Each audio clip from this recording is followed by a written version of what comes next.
A paz do Senhor Jesus, seja bem-vindo, seja bem-vindo. Eu sou o pastor Gerdriane, estou aqui com a incumbência de dar, nós fazemos a última lição desse maravilhoso trimestre. Estamos aqui terminando o trimestre e está comigo aqui a minha companheira, professora de Escola Bíblica Dominical, professora irmã Vanderleia. A paz do Senhor, irmã Vanderleia. A paz do Senhor, irmão Gerry. Amém? Vamos agora começar um bate-bola aqui, irmãos. Vamos fazer todas as lições de uma forma bem rápida, bem sucinta, só para trazer uma memorização, lembrar, de tudo que nós vimos durante todo esse trimestre, tá bom? Então vamos começar na lição 1, que traz o título A Igreja que Nasceu no Pentecoste. Mas não perdemos o bom costume, quero pedir a irmã Vanderleia que ore por nós, amém, Vanderleia? Amém. Antes que você ore, vamos lembrar também que nós somos do Ministério Flor do Campo, aqui em Cariacica, no Espírito Santo. Amém, pode orar. Amém, glória a Deus. Mais uma vez, irmão Gerry? Estamos aqui para fazer, o índio do Senhor. Amantíssimo Deus, mais uma vez, Senhor, estamos aqui para te adorar, para exaltar o teu nome, para divulgar a tua palavra, Senhor. Espírito Santo, seja conosco, Senhor. Use-nos como canal de bênção, Senhor, como fonte, como ponte sobre as águas, Senhor. Senhor, aquelas pessoas, ó Pai, que necessitam, ó Pai, de esclarecimento da tua palavra, que o teu Espírito Santo venha, Senhor, nos usar como instrumento vivo, Senhor, para estar ajudando a cada um que tem alguma dúvida ou que queira estudar conosco, Senhor. Fica conosco, Senhor, mais essa incumbência, mais esse trabalho, Senhor. Estende as tuas mãos sobre o teu servo que aqui está, Senhor. Estende também suas mãos também sobre o Isaías que grava que faz esse trabalho conosco. Senhor, fica conosco. Estende as tuas mãos poderosa e maravilhosa. É o que nós te pedimos, ó Pai. Eu também toma, Senhor, a cada ouvinte que vai tirar tempo para estar conosco nessa jornada. Papai querido, nós te agradecemos por tudo. Em nome de Jesus. Amém. Então vamos iniciar o bate-bola? Lição de número 1 traz o título A Igreja que Nasceu no Pentecoste. Ela tem um textual que diz assim: todos foram cheios do Espírito Santo e começaram a falar em outras línguas, conforme o Espírito Santo lhe concedia que falasse. Atos capítulo 2, verso 4. Ela traz no seu comentário a introdução dizendo assim: a igreja nasceu no dia de Pentecoste. Esse evento marcou o início de uma nova era, a era da igreja. O Pentecoste era uma das festas mais importantes dos judeus e acontecia 50 dias depois da Páscoa. Foi nesse dia especial que Deus derramou o Espírito Santo sobre todos os discípulos, batizando-os. O derramamento do Espírito Santo no Pentecoste marca o início da igreja como uma comunidade de profetas, como foi profetizado por Joel capítulo 2, verso 28.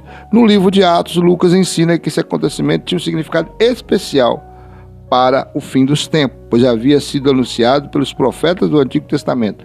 Além disso, o Pentecoste foi uma prova clara de que havia Jesus ressuscitado. O propósito desse derramamento do Espírito Santo foi dar poder à igreja para testemunhar de Cristo ao mundo e levá-lo à verdadeira adoração. Isso é que veremos nessa lição. E lendo a conclusão dessa lição também nós vamos ver o que o comentarista falou e disse assim, como vimos, o Pentecoste marcou o início da era da igreja. Jesus, agora glorificado, batizou os crentes no Espírito Santo. Atos 2,4, o Espírito Santo os inseriu no corpo de Cristo, que é a igreja, e cujo nascedouro foi no Pentecoste. Esse evento é essencial porque mostrou que Deus deseja uma igreja capacitada para cumprir sua missão, que é pregar o evangelho ao mundo, tanto por palavras quanto por ações. No entanto, essa missão só pode ser realizada com êxito pelo poder do Espírito Santo. Resumo dessa primeira lição, ela é uma lição introdutória e ela vai dizer aonde que surgiu a igreja e como ela surgiu no capítulo 2 de Atos e no derramado do Espírito Santo ali de uma forma tremenda. Não era apenas só para que ele falasse línguas estranhas, mas que ele fosse capacitado para fazer a obra do Senhor através não só da pregação da palavra, mas também da manifestação dos dons, através das curas, através da profecia, através dos milagres. Deus estava agora usando os teus servos de uma forma poderosa e ali escolheu justamente uma festa judaica, uma festa do Pentecoste, 50 dias depois da Páscoa, para a inauguração tão gloriosa que é a Igreja do Senhor Jesus. Amém? Amém. A segunda lição traz o título, A Igreja de Jerusalém, um modelo a ser seguido. O texto áureo, e perseveravam na doutrina dos apóstolos e na comunhão, e no partir do pão, e nas orações, que está registrado em Atos, capítulo 2, versículo 42. A conclusão, a introdução vai nos dizer assim: por ser a igreja mãe, Jerusalém torna-se um modelo para as demais igrejas que foram implantadas. É de Jerusalém que parte a decisões que busca, por exemplo, disciplinar e padronizar determinadas práticas cristãs. A igreja de Jerusalém já nasce forte, sendo de origem divina, cheia do Espírito Santo, supervisionada pelos apóstolos. Essa igreja é bem alicerçada. Isso fica claro no ministério da palavra, a quem os apóstolos se devotaram inteiramente e ao exercício dos diversos dons que abundavam no seu meio. E, portanto, uma igreja da palavra e do Espírito. Mas é uma igreja onde a observância das ordenanças de Cristo é praticada na esfera do culto cristão. Assim, a igreja cristã primitiva exibe marcos que se tornam um padrão para todas as igrejas em todas as épocas e lugares. E a conclusão vai nos dizer assim, que nós entendemos, né, dessa igreja de Jerusalém, o modelo a ser seguido, diz assim: vimos nessa lição algumas características que marcam a primeira igreja. Frequentemente, nos referimos a ela como a igreja primitiva. Vemos como sendo uma igreja ideal, modelo para todas as outras. De fato, ela é a igreja mãe. Isso, contudo, não significa dizer que a igreja de Jerusalém não tivesse problemas. Pelo contrário, veremos em outras lições que havia alguns bem desafiadores. Nada, contudo, que tire o seu brilho e nos impeça de nos espelharmos nela. Então, nós aprendemos que a igreja de Jerusalém é um modelo a ser seguido tanto no primeiro século, né, irmão Gé, mas também no dia de hoje. É claro que tinha ali os seus problemas. A igreja estava começando, principalmente problema doutrinário, vamos falar mais à frente. Mas essa igreja, esse problema não deixa claro que ali os apóstolos, eles perseveravam na doutrina, né? Na doutrina e na palavra e na oração. A palavra diz que eles tinham tudo em comum. E ali eles oravam e bendiziam o nome do Senhor. E a igreja cada dia crescia em graça no Espírito Santo, né? Essa era a igreja a ser seguida, que nós devemos pegar o modelo para nós também nos dias de hoje. Amém. Lição de número 3 vai falar sobre uma igreja fiel à pregação do Evangelho, cujo texto áureo é: quando Pedro viu isso, disse ao povo: varões israelitas, por que vos maravilhais disso? Ou por que olhais tanto para nós, como se por nossa própria virtude ou santidade fizéssemos andar este homem? Atos capítulo 3, verso 12.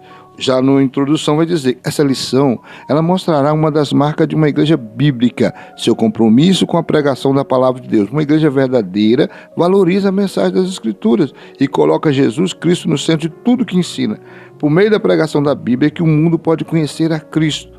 Além disso, uma igreja bíblica prega no poder do Espírito Santo, não transmite apenas palavras vazias, mas mensagens vivas e transformadoras que vêm da inspiração do Espírito de Deus. Por fim, uma igreja bíblica, ela traz esperança para aqueles que já não enxergam saída.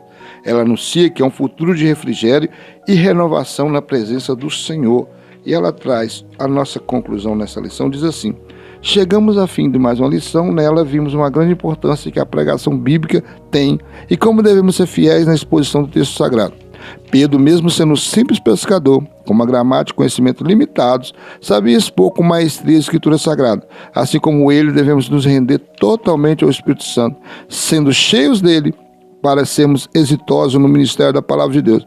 Uma igreja bíblica é uma igreja que vive a saber expor a Sagrada Escritura. Então nós vemos aí que nessa lição quando conta aquele capítulo 3, que João e Pedro estavam indo à oração, naquele momento da oração, há aquele milagre tremendo, né, daquele cidadão que estava ali a mendigar, aquele coxo, e ali chamou a atenção do povo para Pedro e João. E aí, com essa palavra que está ali escrita no nosso textuário, é que Pedro vai começar mais uma pregação. Ele pregou na primeira pregação, no capítulo 2 de Atos, e foi 3.000 almas. E agora ele vai pregar novamente. E a mensagem dele é voltada e centrada em Cristo. Então é isso que é importante. Ele começou algo e mostrou um exemplo para a igreja, de que a igreja tem que estar centrada na palavra, né, na preocupação de pregar o evangelho e buscar esse poder de Deus para não só pregar a palavra, mas pregar ela cheia do Espírito Santo, para que não só a mensagem do evangelho seja pregada, mas também o poder de Deus se manifeste. Em nome de Jesus. Amém. A quarta lição vai nos dizer assim, traz o título: uma igreja cheia do Espírito Santo. O texto-chave, o texto áureo, vai nos dizer assim: e tendo orado, moveu o seu lugar em que estava reunidos, e todos foram cheios do Espírito Santo, e anunciavam com ousadia a palavra de Deus, que está em Atos capítulo 4, 31. A introdução vai nos dizer assim: veremos como uma igreja cheia do Espírito Santo se comporta a partir do capítulo 4, 24 ao 31 do livro de Atos dos Apóstolos. Encontramos uma das principais marcas que caracteriza a igreja de Jerusalém. A perseverança. Uma igreja perseverante é capacitada para dar testemunhos de sua fé, mesmo que em meio ao fogo da provação. Em 1 Pedro 4,12, essa igreja suporta as provações porque é cheia do Espírito. Por causa do Evangelho, ela renuncia a seu próprio bem-estar e não aceita ficar na zona de conforto. Na verdade, sem a capacitação do Espírito, o corpo de Cristo não suporta as provações para cumprir sua missão no mundo. Outras marcas, uma igreja cheia do Espírito Santo, é a sua capacidade de orar com poder e, por isso, impactar o mundo ao seu redor. Essa oração fortalece a igreja, capacitada a testemunhar de maneira eficaz. Da mesma forma, uma igreja cheia do Espírito Santo é marcada pela ousadia para proclamar o Evangelho com poder. E por isso se torna relevante para o mundo. E a conclusão, né, o que nós aprendemos aqui sobre essa igreja cheia do Espírito Santo, vai nos dizer assim: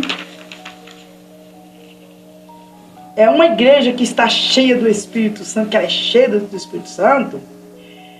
Vimos que a característica de fato, uma igreja pentecostal, sua característica se torna visível e estão diretamente associadas à plenitude do Espírito Santo.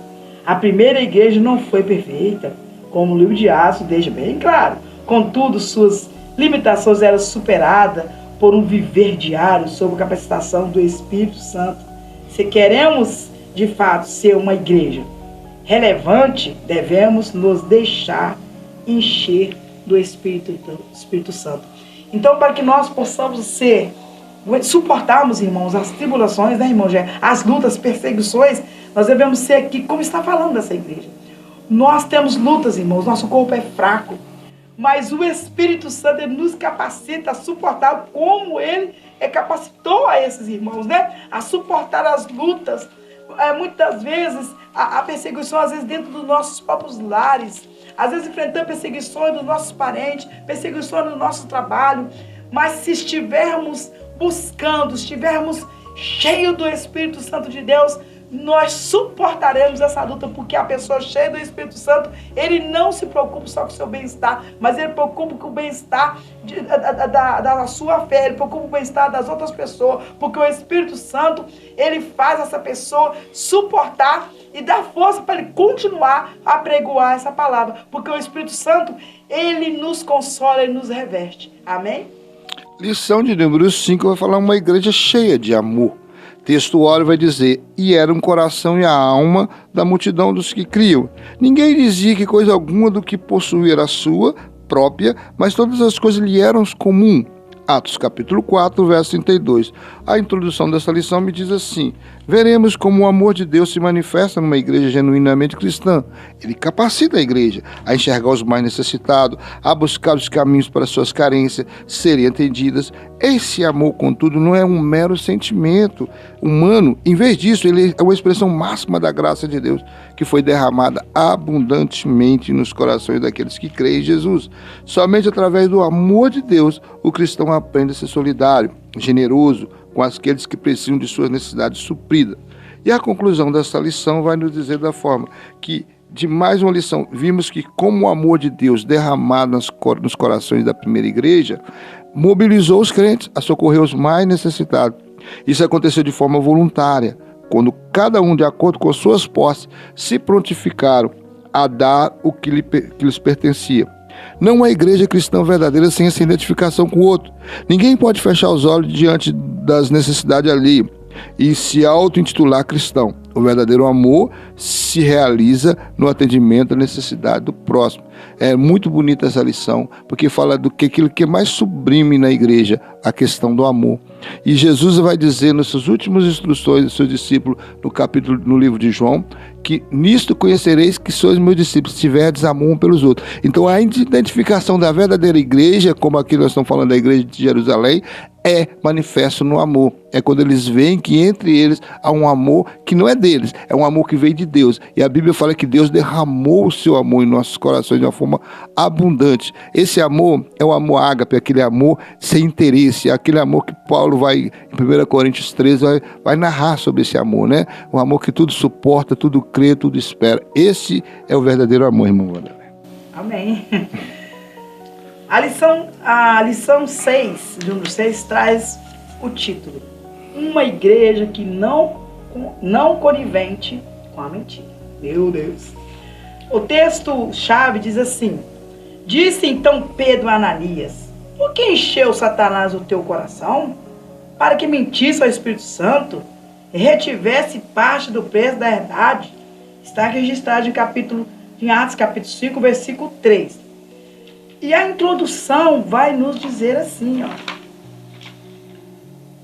um casal aparentemente despretensiosos achou que poderia lucrar às custas da santidade da igreja, ao combinarem um ardil para enganar os apóstolos. Ananias e Safira estavam, na verdade, a serviço do diabo, o pai da mentira. Nessa lição, aprendemos que é possível um crente não vigilante estar a serviço do diabo em vez de agir em favor do reino de Deus. Foi exatamente isso que aconteceu com Ananias e Safira. Tentaram obter lucro negociando valores do reino. Como crentes, não podemos usar de engano, porque Deus sonda os corações. Cabe, portanto, a nós nos afastarmos do pecado pelo temor do Senhor. E a conclusão vai nos dizer assim: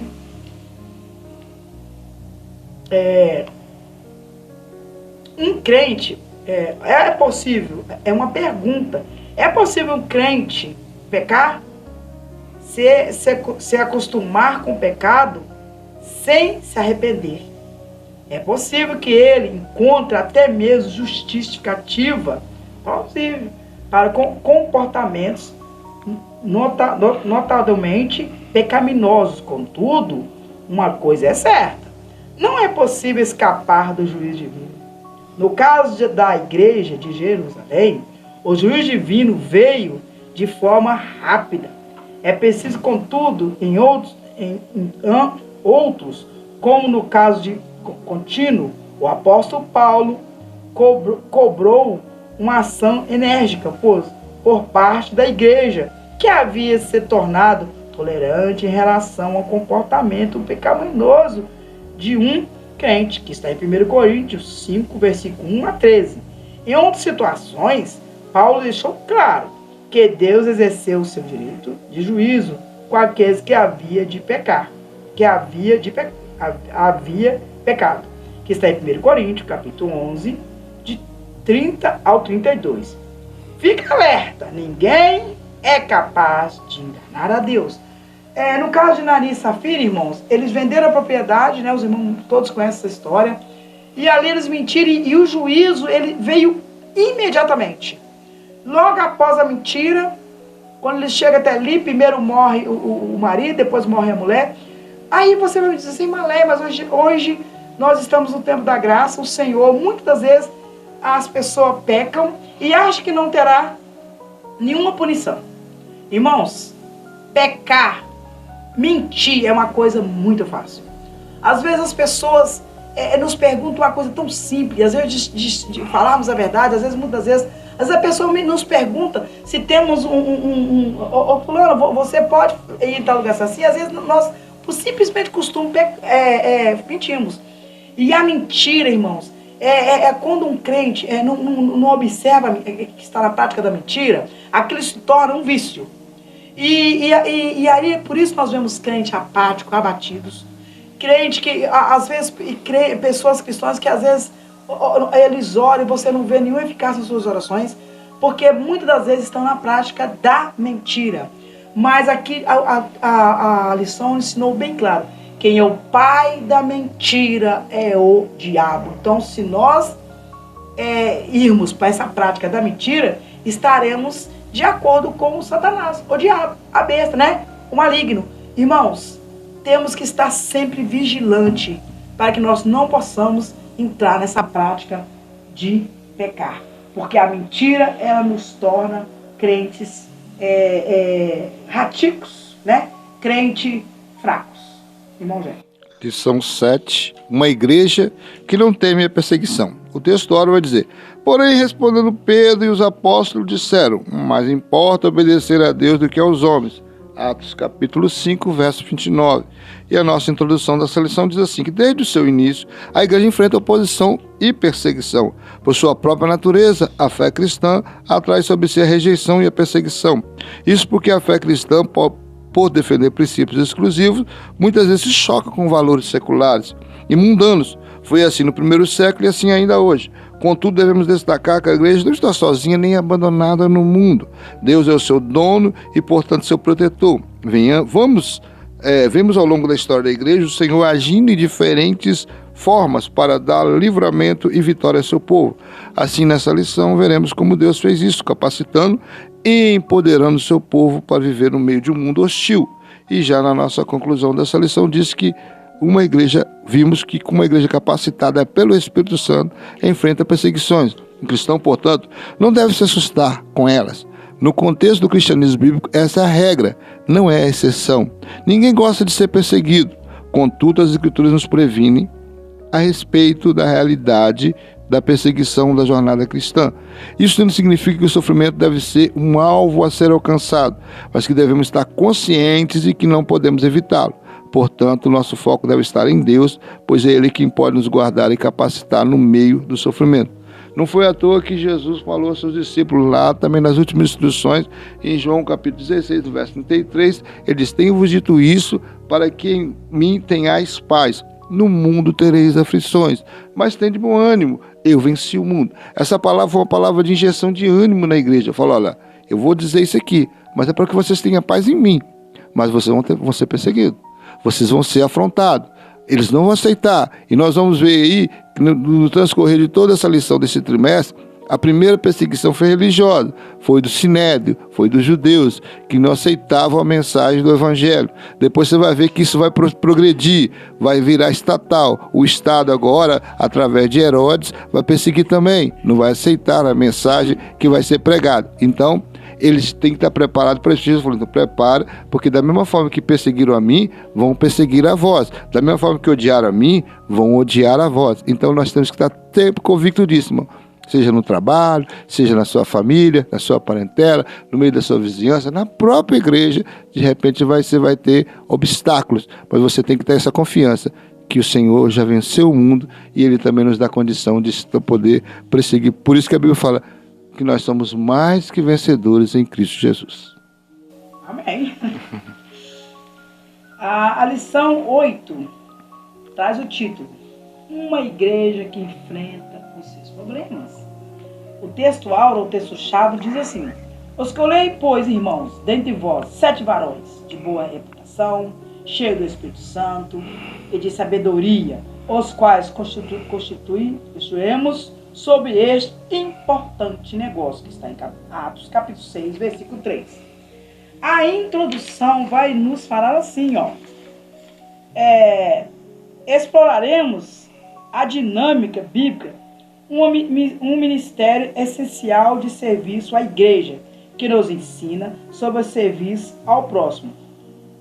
A Bíblia nos mostra que a igreja, mesmo em seus primórdios, enfrentava desafios, mas a busca por soluções em Deus era fundamental. A criação do ministério dos diáconos não foi para estabelecer uma hierarquia, mas para organizar o serviço social da igreja, mostrando que todos os líderes são chamados a servir. O que realmente importa no reino de Deus é a disposição em servir, independentemente do cargo ou tarefa, pois o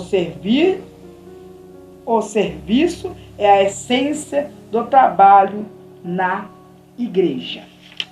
E a conclusão que nós entendemos, concluímos, diz assim: aprendemos nessa lição a importância do serviço cristão. A igreja espiritual é também social. Devemos nos dedicar tanto ao ministério da oração e pregação, como também à assistência aos mais necessitados. A igreja que cuida da alma também deve cuidar do corpo. Deus não é glorificado na desgraça de ninguém. Se há um necessitado em nosso meio, devemos considerarmos os princípios bíblicos ensinados nessa passagem da Escritura para alcançá-los. Assim, a igreja cresce como igreja de Deus e o Senhor é glorificado. Irmãos, eu tive a oportunidade de dar essa lição, uma lição muito difícil, porque eu também exerço nesse cargo não como diaconisa, porque eu já falei na Bíblia, já falei nas outras lições, não existe, mas como cooperador da casa do Senhor. E aqui fala bem claro, aqui houve essa necessidade, que está em Atos, quando a igreja cresceu, a igreja cresceu, deu um boom, a igreja cresceu esporadicamente, cresceu de um dia para a noite, muitas almas eram acrescentadas, não era poucas almas acrescentadas, de um dia para a noite, e agora houve ali a confusão das viúvas, as viúvas que falava, a fala grega. E ali se dizia que aquelas viúvas estavam sendo injustiçadas, porque ao dividir as porções, as ajudas, elas estavam sendo negligenciadas. E ali os apóstolos reúnem com a orientação do Espírito Santo, e ali eles instituem 7 diáconos cheios do Espírito Santo para cuidar dessa parte social da igreja. Então, irmão, nós devemos saber que a igreja ela está engajada na parte espiritual, mas também é essencial a parte social. A parte social da igreja é primordial e é necessária e ela anda juntamente com a parte espiritual. Irmão Gê. A lição de número 9 vai trazer o título Uma igreja que se arrisca. E ele tem o textuário, mas eles estão cheios do Espírito Santo, fixando os olhos no céu, viu a glória de Deus e Jesus que estava à direita de Deus. Atos capítulo 7, verso 55. A introdução dessa lição vai dizer-nos o seguinte.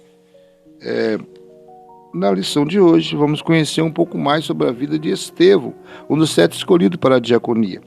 Quando lemos esse texto de livros de Atos, logo percebemos que estamos diante de uma pessoa extraordinária, de grande fé, cheio do Espírito Santo e de sabedoria. Um autêntico cristão destemido. Estevão é um modelo para todo cristão e, sem dúvida, serve de modelo para a igreja do Senhor. Observamos que a perseguição a Estevão e seus consequentes martírios marcou um momento decisivo na história da igreja cristã, quando a igreja saía para fora dos muros de Jerusalém para alcançar o mundo.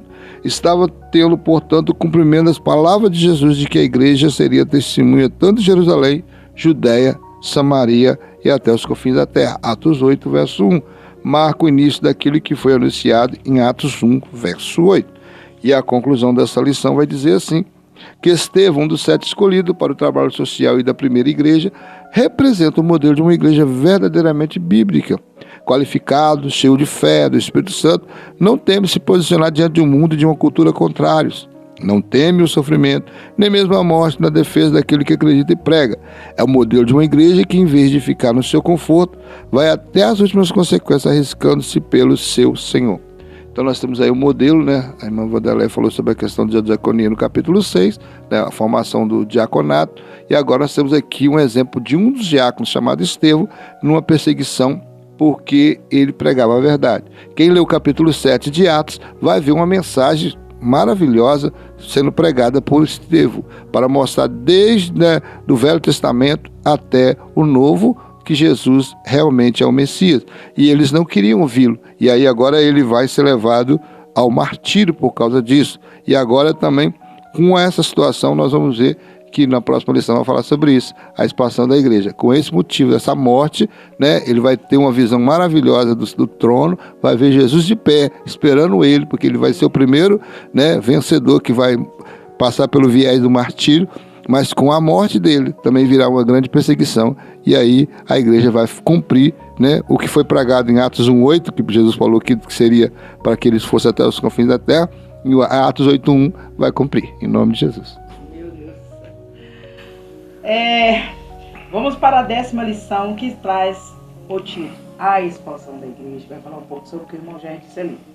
O textual, o texto-chave: mas os que andavam dispersos iam por toda a parte, anunciando a palavra, e descendo Filipe, a cidade de Samaria, lhe pregavam a Cristo, que está registrado em Atos 8, capítulo 4, versículo 4 e 5. A introdução vai nos dizer assim, ó. Nessa semana, vamos estudar como a igreja foi dispersa por causa de uma grande perseguição. Até então, os cristãos estavam concentrados em Jerusalém e não tinham avançado na missão de espalhar o evangelho, mas tudo mudou quando Estevão, um dos 7 escolhidos para servir, foi morto por causa da sua fé. Na verdade, Jesus já havia predito em Atos 1:8 que os cristãos seriam espalhados pelo mundo para anunciar a sua mensagem. Muitas vezes Deus usa circunstâncias para cumprir seus propósitos. Foi isso que aconteceu com a igreja de Jerusalém, mesmo sofrendo uma grande perseguição e tendo de sair da cidade, os cristãos não fugiram derrotados. Pelo contrário, eles continuaram firmes, levando as boas novas para outras pessoas. Meu Deus. E a conclusão dessa leitura maravilhosa vai nos dizer assim: vimos como o evangelho se espalhou rapidamente após a perseguição contra a igreja. Isso só aconteceu porque a mensagem cristã tinha um foco.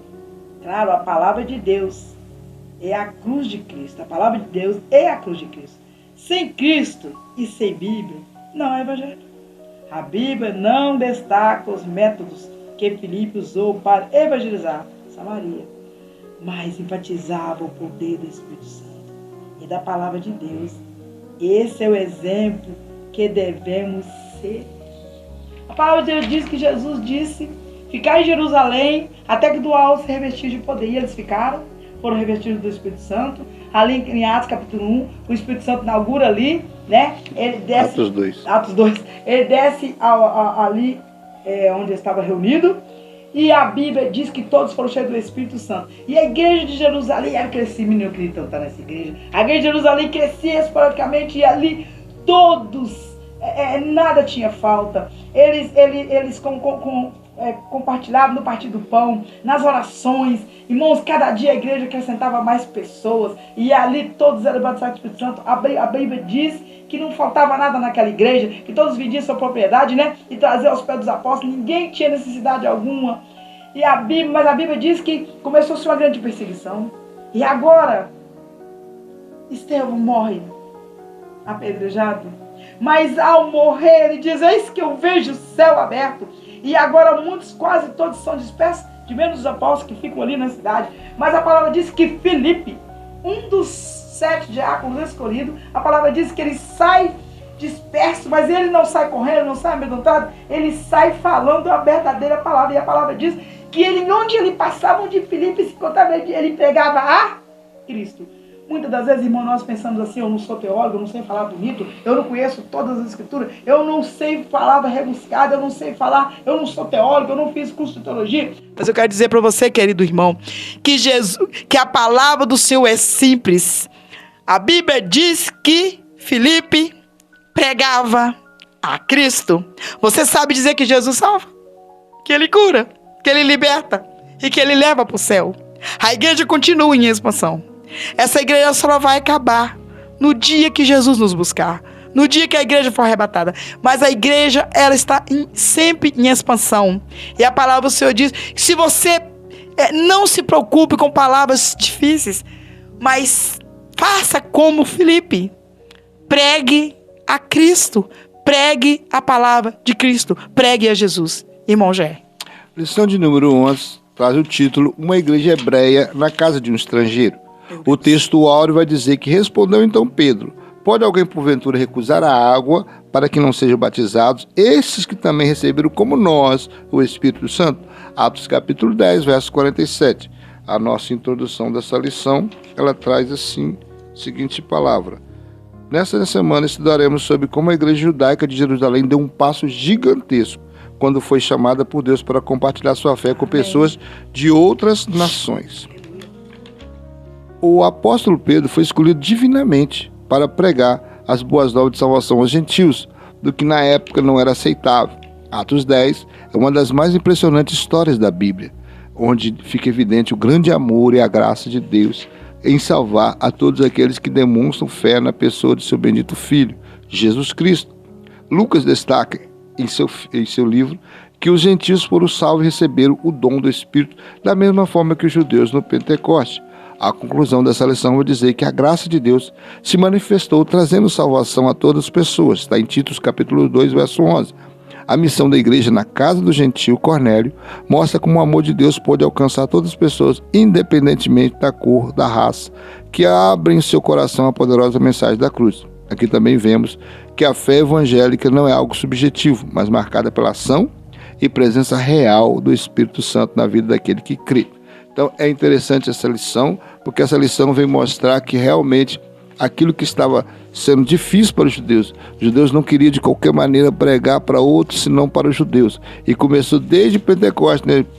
Pedro pregando para os judeus e ganhando 3.000 almas, depois ele continua pregando e todos também acompanhando o mesmo modelo: vamos pregar só para judeus. Eles podiam atravessar outras nações, mas pregavam só para judeus. Mas foi necessário Deus fazer uma intervenção tremenda, divina, mandar um anjo à casa de Cornélio, que era um homem temente a Deus e dava esmola, e mandar chamar na casa de Simão Curtidor, chamar Simão Pedro, né, para que não houvesse confusão. Deu a direção, a orientação e trouxe para que Pedro pregasse a palavra. A partir da pregação da palavra, né, depois de muita relutância, mas Pedro foi com aqueles homens, levando consigo mais 6 judeus. Isso foi bom, porque houve testemunha do que aconteceu na casa de Cornélio Gentil, que toda a sua família, seus amigos, todos que estavam dentro da casa, foram também batizados com o Espírito Santo. Por isso que Pedro vai fazer essa pergunta: porventura vão recusar água aqueles que também, como nós, recebeu o Espírito Santo? Não tem como. Então ali mostrou que realmente era para todos. Jesus havia falado isso, né? Que eles iam a nações pregar o Evangelho, né? Que o Evangelho era para ir de pregar o Evangelho a todas as nações, né? A todas as criaturas, não era apenas judeus, mas pela misericórdia do Senhor, Deus abriu a visão deles e agora foi, como diz o comentarista, foi um passo gigantesco para o início da igreja, irmã Vanderlei. Amém. Deus, perdi aqui. São 12 agora. Confusão aqui.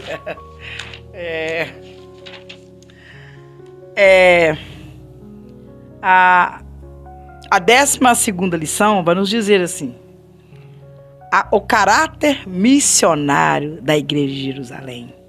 O texto-chave, o textual, diz assim: e havia entre eles alguns varões de Chipre e de Cirene, os quais, entrando em Antioquia, falaram aos gregos, anunciando ao Senhor Jesus, que está registrado em Atos capítulo 11, versículo 20. E a introdução vai nos dizer assim, ó: como o evangelho alcançou Antioquia, uma importante cidade da Síria, dentro do Império Romano. Alcançou Antioquia, uma importante cidade da Síria, dentro do Império Romano. Conhecer este fato é relevante porque, pela primeira vez, cristãos de Jerusalém levam a mensagem da cruz aos gentios fora das fronteiras de Israel. Com o ingresso do evangelho da cidade de Antioquia, a igreja dava seus primeiros saltos na missão transcultural. Nessa lição, estudaremos sobre como o ID de Jesus é levado a sério por um grupo de cristãos refugiados, vítimas das perseguições que sobreviveram a Estevão em Jerusalém. Esses crentes, mesmo sendo leigos, possuíam uma forte consciência missionária. E quando perseguidos, não escondiam sua fé, mas a compartilhava, apontando sempre para a cruz de Cristo. Esse é um belo exemplo de fé cristã em que deve não somente nos inspirar, mas, sobretudo, nos levar a agir como eles. E a conclusão desse assunto vai nos dizer assim, ó: o caráter missionário da igreja de Jerusalém.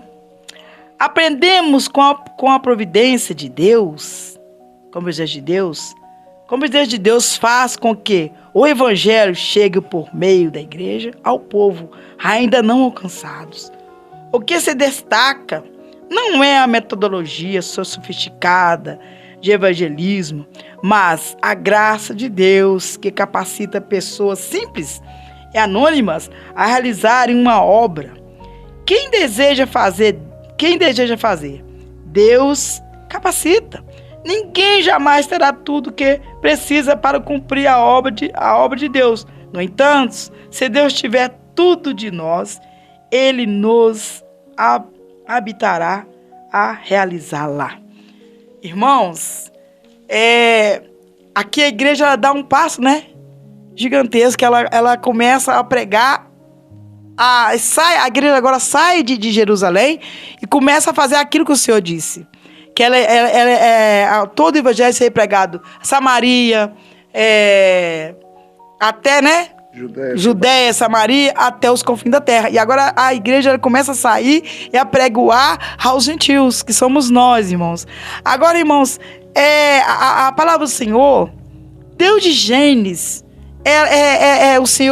o Senhor ele veio para todos. Porque eu gostaria de deixar um versículo que está em Gênesis, capítulo 28, versículo 14. Olha que esse versículo maravilhoso que diz assim, ó: e a tua semente será como o pó da terra, estende-se-á ao ocidente, ao oriente, ao norte, ao sul, e em ti e da tua semente serão benditos todas as famílias da terra.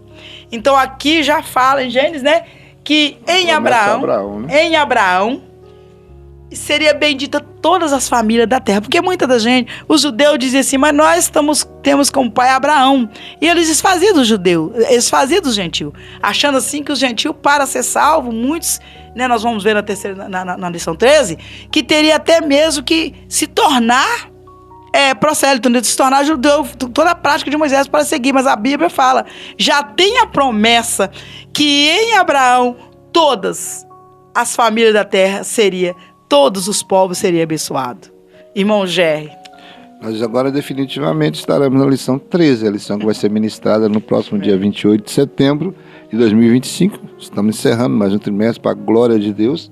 E o título dessa lição vai falar sobre a Assembleia de Jerusalém. O textuário diz que, na verdade, pareceu bem ao Espírito Santo e a nós não vos impor mais encargo algum, senão essas coisas necessárias. Atos capítulo 15, verso 28. Em sua essência, a igreja é tanto um organismo quanto uma organização.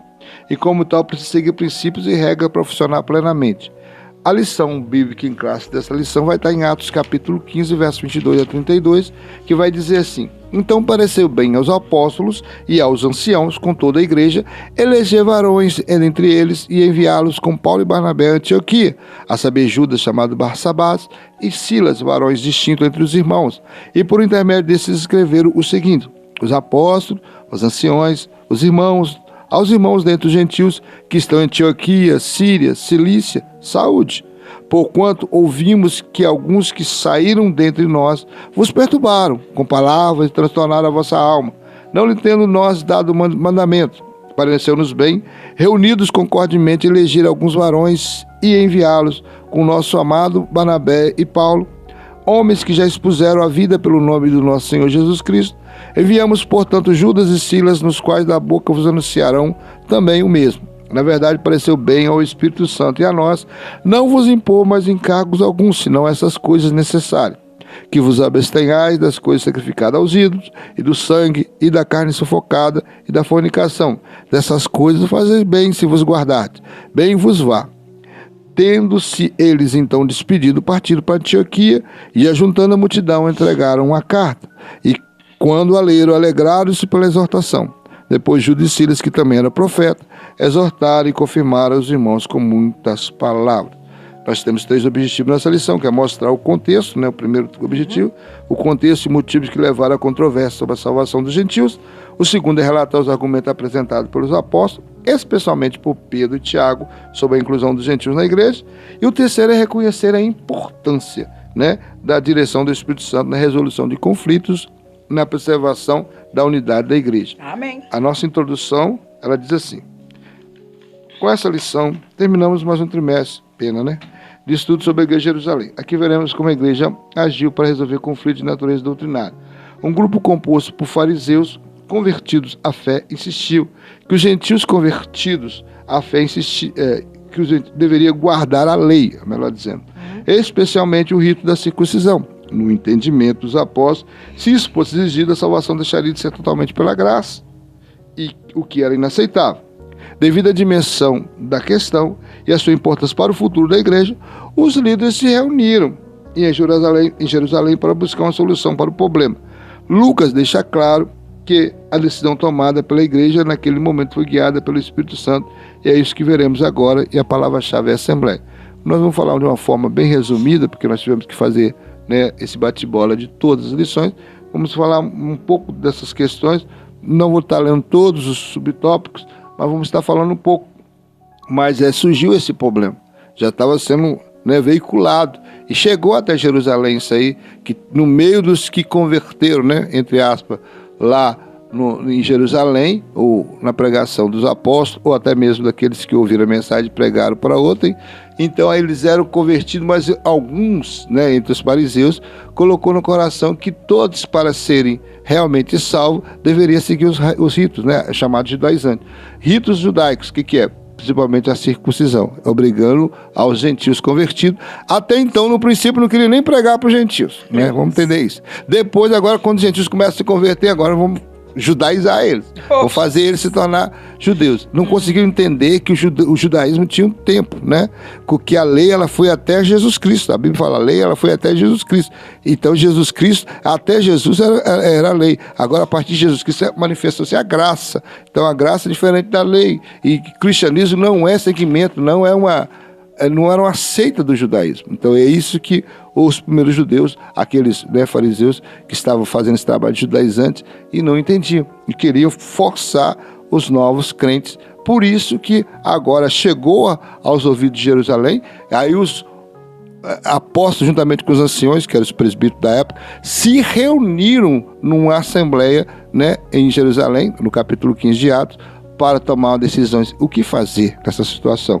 Então, o nosso primeiro toque vai falar sobre a questão doutrinária. Era um relatório missionário, né? E no relatório missionário, nós vamos ver alguns relatos, principalmente do apóstolo Pedro, né? Porque se você vai ver, Pedro, ele foi bem escolhido por Deus. Deus escolheu para fazer duas coisas. No capítulo 2, ele foi o que pregou, né, para os próprios judeus, né, depois do Pentecoste, e ganhou quase 3.000 almas. E agora ele foi o que foi introduzido no capítulo 11, na casa de Cornélio também, irmão Vanderlei, para ser aquele que pregaria primeiramente ao gentio. É claro que depois o apóstolo Paulo vai se tornar o doutor dos gentios. Mas até então, quem foi o primeiro a pregar aos gentios, né, que foi dentro da casa de Cornélio, foi o apóstolo Pedro. Então ele já trouxe também, juntamente com aqueles, né, que estavam com eles, que foi bom ele estar com eles, aqueles que estavam ali, eles vieram e deram testemunho de que realmente esse relatório foi muito importante, que realmente a salvação não era unicamente para os judeus, também para os gentios. Vamos ver João escrevendo no seu evangelho que ele veio para que eram os seus e os seus não receberam, mas todos quanto, aí está falando de gentios, né? Todos quanto receberam, deu o poder de ser chamado filho de Deus. Então nós vemos que aí o relatório missionário foi uma benção, né? O Paulo já também trouxe o relatório da sua primeira viagem missionária com Barnabé, já veio Pedro também falando sobre isso, porque Paulo também pregou aos gentios nessa primeira viagem, e aí nós vemos que esse relatório foi bem completo e ajudou muito. E agora nós vamos ver o segundo subtópico, que fala sobre o legalismo judaizante. Lucas mostra que um grupo de judaizantes se sentiu incomodado com o relatório dos missionários. Não aceitou não, irmãos. Meu Deus. Esse grupo composto por fariseus supostamente convertidos à fé, que havia vindo de Jerusalém para Antioquia, se opôs ao ingresso dos gentios na igreja sem que antes cumprisse as exigências da lei. Então, houve esse confronto. Mas o que prevaleceu? O que a Bíblia ensina. Você vai ver que quem era o pastor de Jerusalém? Era Tiago, né, o irmão de Jesus, o meio-irmão de Jesus. E ele, né, ele foi lá no Velho Testamento, buscou nos profetas mostrar que realmente já havia uma profecia. Havia profecias relacionadas que a salvação também chegaria aos gentios. Não era apenas unicamente para judeus. Então foi necessário haver essa reunião ali, né, para que realmente isso fosse solucionado, né? É claro, irmãos, que até nos dias de hoje nós ainda estamos com judaizantes entre nós, mas naquele tempo, naquela assembleia, a decisão foi unânime na direção do Espírito Santo. Segundo tópico. O debate doutrinário. Uma questão crucial, a questão gentil que chegou a Jerusalém para ser tratada, contudo os judaizantes que ali se encontravam, deixava claro que a igreja deveria circuncidar os gentios convertidos, ordenar que eles guardassem a lei de Moisés, que está em Atos capítulo 15, 5.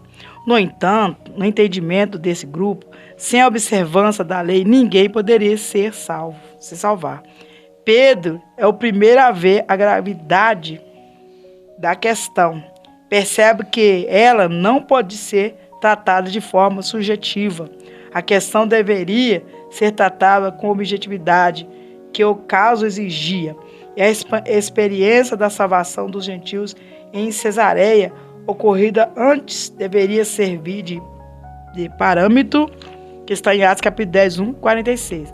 Pedro então invoca a experiência pentecostal gentílica como prova da aceitação deles por Deus. É Deus que conhece os corações, eles deu testemunho, dando-lhes o Espírito Santo, assim como também em Atos, capítulo 15, 8. Então aqui, irmãos, olha só, que confusão. Ali vem uma questão muito difícil, por quê? Por isso que Deus permite, porque você vê que até Pedro, irmão Jé, antes dele ir na casa de Cornélio, o Senhor mostra para ele um lençol, né? Uma visão para que ele entenda, né? Agora Pedro aqui, ele vê que essa questão, e a Bíblia diz que quando ele vai à casa de Cornélio, ele leva testemunha, né? E ali, o Espírito Santo, depois que Cornélio, mesmo sendo já, fazendo toda a prática, mas quando ele prega a Cristo, não é isso? O Evangelho de Cristo, o Espírito Santo desce naquele lugar e toma ali a todos, né? Então ali é mais ou menos comparado como no Atos 2, né? que o Espírito Santo desceu sobre todos. Então ali ele desce, né, representando sobre todos os gentil. Então agora, olha a confusão. Agora quando eles aceitam Jesus, que eu gosto, primeiro, igual o irmão já falou, eles achavam que eles não mereciam nada. Mas agora, quando os gentios começam a aceitar Jesus, eles voltam atrás, começam a dizer, não. Para eles ser salvos, eles têm que aceitar o evangelho. Isso quem falava os judeus que já tinha aceitado a Cristo. E agora eles têm que fazer toda a lei de Moisés. Mas, irmãos, olha só que... então, esse assunto não era um assunto de colocar debaixo do tapete. Tem assunto que nós temos que discutir, que temos que chegar a uma solução. E agora, o Pedro é o primeiro a ver a gravidade da questão. Então, agora, eles vai ali, né, na gravidade da questão, e eles reúnem e ali se decide. Por quê, irmãos? Porque os gentios, eles aceitavam a Jesus e segundo como o Espírito Santo já tinha ordenado, eles não tinham que fazer toda a prática, né, de Moisés. Porque a lei, ela serviu de ai até Cristo. Agora, os judeus, sim, quando os judeus eles continuam com a prática deles, que tinha que fazer os rituais, porque eles são judeus. Mas o gentio, ele não tem, ou por obrigação, a estar seguindo a prática judaizante. A experiência do Pentecostes na fé do gentil.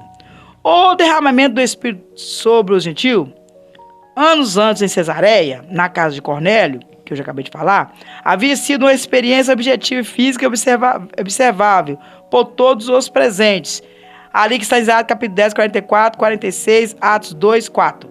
Pedro esperava que seu argumento seja aceito da mesma forma que fora aceito anos antes pelos judeus, que havia questionado a salvação dos gentios de Cesareia.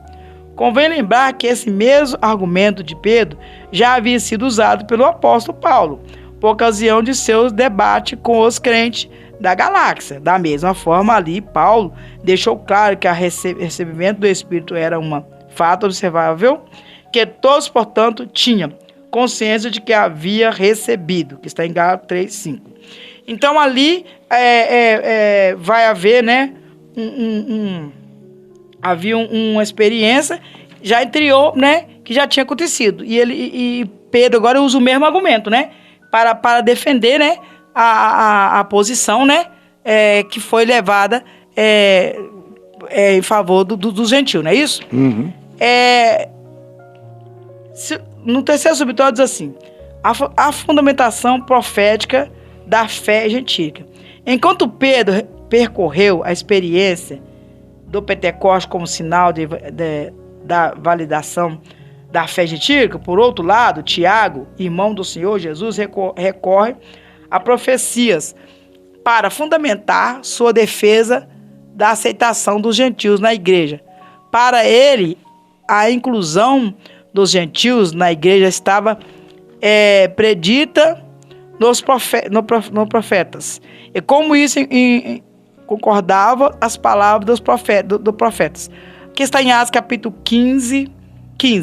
A aceitação dos gentios na igreja não era inovação, nem respaldo. Sem respaldo. Sem respaldo na escritura. Pelo contrário, Deus já havia mostrado aos antigos profetas que os gentios também fariam parte de seu povo. Esse era um favor divino, fruto de uma graça e que nada mais precisava ser acrescentado. Então, aqui vai se decidir, vai ter o primeiro concílio, né? Vai se decidir que a salvação, aí no terceiro, meu marido vai entrar mais, vai mostrar que a salvação, ela é feita pela graça e não pela lei. Mas é claro, irmão, que nós temos que saber que não é uma graça barata, né? Porque o modo falando que parece pago, parece que é uma coisa sem importância, mas foi pago sim, um alto preço. Cristo Jesus morreu por nós, derramou seu sangue na cruz, né? O Pai enviou o seu Filho para morrer por mim e por você. Mas agora a questão aqui era que os gentios não precisariam fazer toda a prática da lei, porque agora a lei agora todos que chegam até a Jesus, tanto judeu como gentil, nós somos igreja. Então, até os judeus, se eles não quiserem, né, irmão Jé, praticar a lei de Moisés, eles não são também obrigados. Por quê? Nós estamos agora na graça de Cristo Jesus, porque a lei civil de Aio até a cruz. Irmão Jé. Amém. Nós estamos chegando ao terceiro tópico, que vai falar sobre a decisão da Assembleia de Jerusalém. O que foi decidido na Assembleia de Jerusalém? O primeiro concílio de Jerusalém. O Espírito na Assembleia. Digno de nota o papel atribuído ao Espírito Santo na tomada de decisões da igreja. Apareceu bem ao Espírito Santo e a nós, né, Atos 15, 28. O Espírito Santo não é apenas visto como uma doutrina da igreja, mas como uma pessoa com participação ativa nela. Esse texto faz um paralelo com Atos 5, 32, onde também se destaca a participação ativa do Espírito Santo na vida da igreja. Nós somos testemunhas acerca dessas palavras, nós e o Espírito Santo que Deus deu àqueles que lhe obedecem, versículo 32.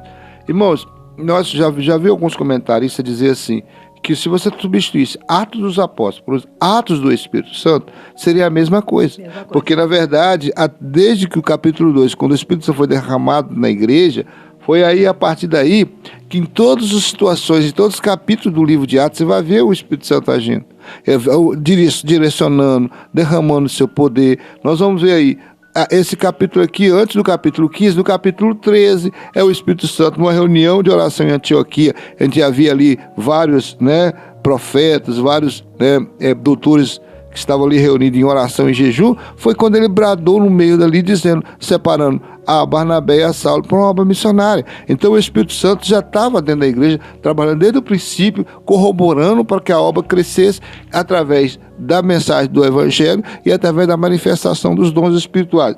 Então nós vemos aí que por isso que agora, na decisão da Assembleia ali em Jerusalém, também o Tiago, que era o pastor de Jerusalém, vai dizer isso, né, que pareceu bem, não só ao Espírito Santo e a nós, quer dizer, ele nos guiou e também nós concordamos com as palavras que o Espírito Santo nos deu e somos agora testemunha que realmente é a forma correta de agir com os gentios, né?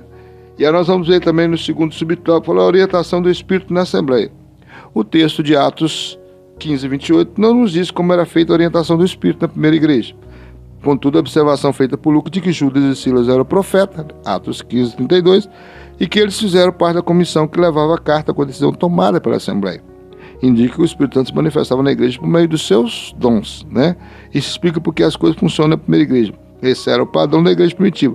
Deve ser também padrão na igreja de hoje. Irmãos, vamos parar para pensar um pouquinho.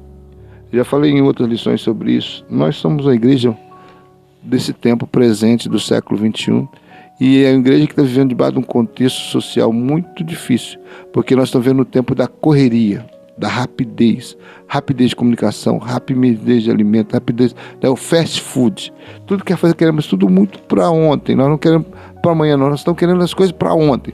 Então, o que acontece? Nós não temos paciência de dobrar os nossos joelhos e clamar ao Senhor e esperar que venha uma resposta de Deus para as nossas decisões. Muitas vezes nós tomamos decisões crendo, eu sou crente, eu leio a Bíblia, eu sou salvo, eu estou no hall de membro da igreja, eu tenho uma carteira de, né, como missionário, ou como pastor, ou como evangelista da igreja, eu tenho isso, tenho aquilo, então eu tenho uma comunhão na minha visão, né? Eu tenho intimidade com Deus e tomar uma decisão e saber que é de Deus.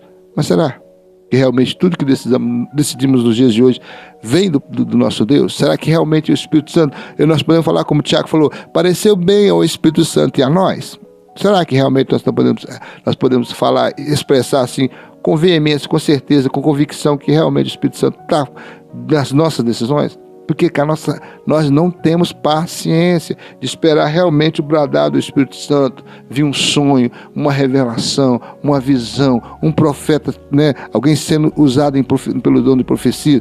Porque acredita-se aqui que porque havia alguns que tinham dom de profecia ou o ministério de profeta, que Deus derramava o poder dele nessas pessoas e era através deles que a mensagem chegava, através da igreja. E aí eles, crendo que era o Espírito Santo que falava, então eles acreditavam que a resposta vinha da parte de Deus. Então nós temos que entender isso.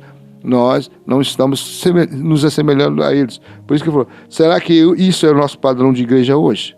É uma pergunta para nós. Será que o padrão da igreja primitiva, da igreja de Jerusalém, é o padrão da igreja de hoje? Será que realmente todas as decisões da igreja têm a ação de Deus? O Espírito Santo está corroborando, assinalando, né, endossando que realmente ele está no negócio? Ou, de repente, nós estamos igual a igreja de Laodiceia, achando que Jesus está na casa, a igreja, Jesus está lá do lado de fora, batendo na porta, né? Vamos lá para o terceiro subtópico. O parecer final da Assembleia. Parecer final, pai. Parecer final. Eu vou ler isso aqui, depois você fica com a conclusão aí. Comentar. O parecer final da Assembleia.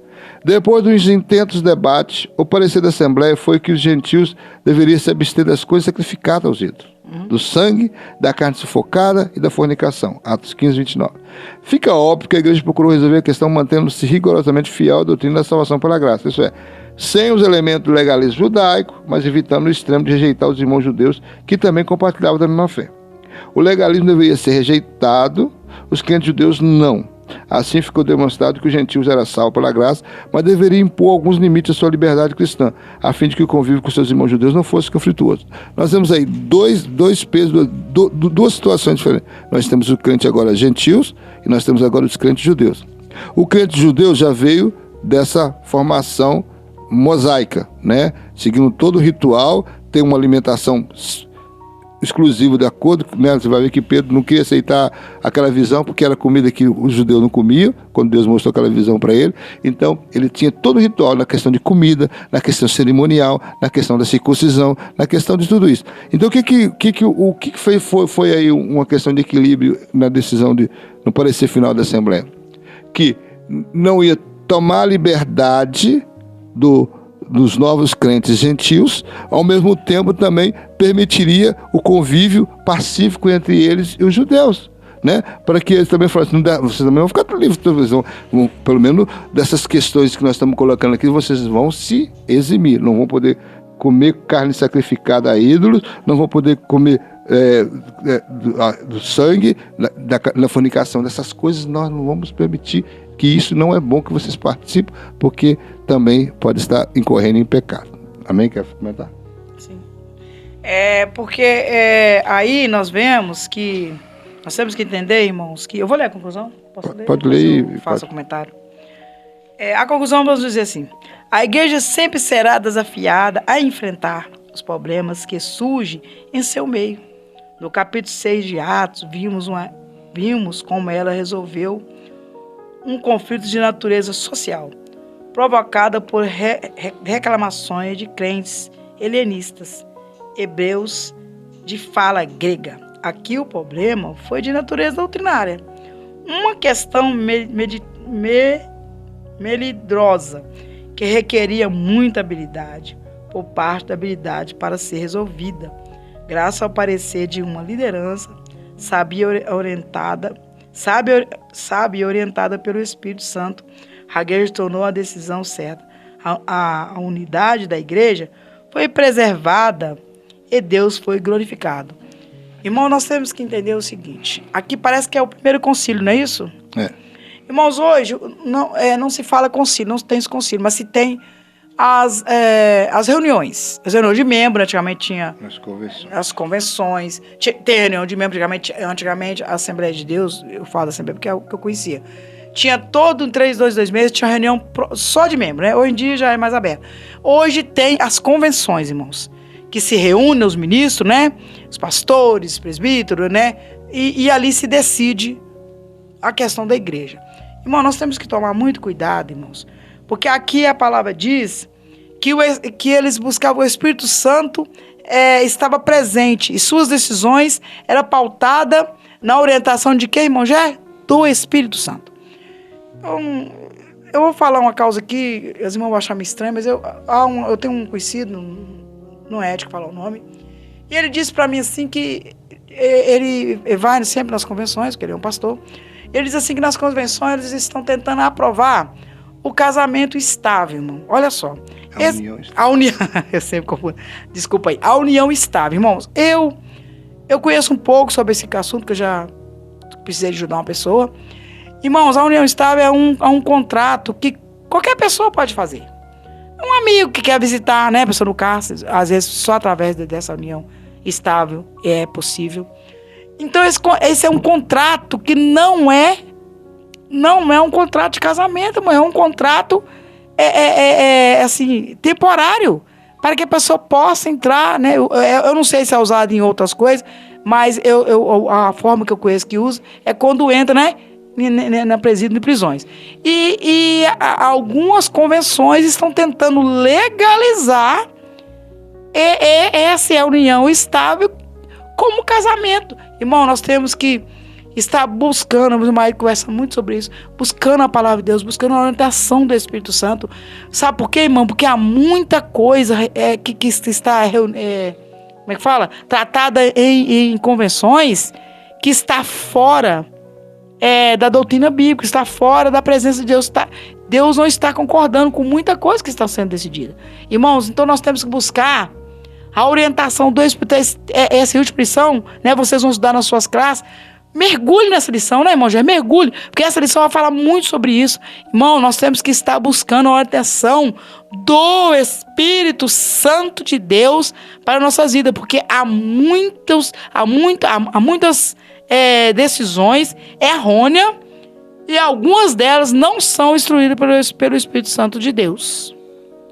Amém? Estamos encerrando então esse trimestre, né? Uma lição maravilhosa, cujo título é Igreja em Jerusalém, Doutrina, Comunhão e Fé, a base para o crescimento da igreja em meio às perseguições. Eu sempre aconselho os irmãos, né? Não jogue essa revista fora, guarde lá, onde você tem costume de guardar, na sua biblioteca, na sua estante. De vez em quando, leia novamente, se você tem no seu celular em PDF, melhor ainda. Leia novamente, medite novamente em algumas lições. Às vezes nós temos lições que muitas vezes as pessoas jogam fora ou, né, abandonam, mas tem muitas coisas aqui que você pode rever novamente, até na questão de como se comportar como igreja, né? Porque aqui é o grande exemplo de modelo de igreja que foi a igreja em Jerusalém. Então, e mais um conselho, querido. Não deixa de ir à Escola Bíblica Dominical. No próximo domingo, esteja ali no encerramento desse trimestre e vem lição nova aí para abençoar a sua vida, tá bom? Que Deus em Cristo venha te abençoar e venha nos abençoar no nome do Senhor Jesus. Amém.